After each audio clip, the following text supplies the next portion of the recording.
இதுகாரும் இறைவனுடைய பெருங்கருணையினாலே திரு ஆலங்காடு என்று சொல்லக்கூடிய அற்புதமான தலத்திலே அருளி செய்யப்பட்ட திருநாவுக்கரசர் பெருமானுடைய 4ஆம் திருமுறையும் 6ஆம் திருமுறையும் இன்றைய தினம் சோமவார வழிபாட்டிலே விண்ணப்பம் செய்து இறைவனுடைய திருவருளை நாம் திருவருளுக்கு ஒரு காரணம், அவ்வளவுதான். பெற்றோமா இல்லையா என்பதெல்லாம் இறைவன் கொடுத்தது நமக்கு தெரியாது, இறைவனுக்கும் தெரியாது.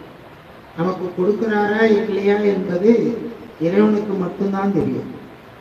அப்படிப்பட்ட பதிகத்தை, திருவருள் கூட்டுகின்ற பதிகத்தை நாம் விண்ணப்பம் செய்திருக்கின்றோம்.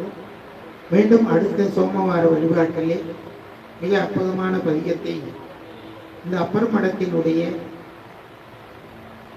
இங்கே எழுந்து அருள்பாலித்துக் கொண்டிருக்கக்கூடிய வேத நாயகி உடனுரை நஞ்சுண்ட பெருமானுடைய திருச்செவிக்கும் திருவடிக்கும் விண்ணப்பம் செய்ய இருக்கின்றோம் என்பதை இந்த நேரத்திலே கூறிக்கொண்டு இறைவனுக்கு வாழ்த்து பாடி நிறைவு செய்வோம்.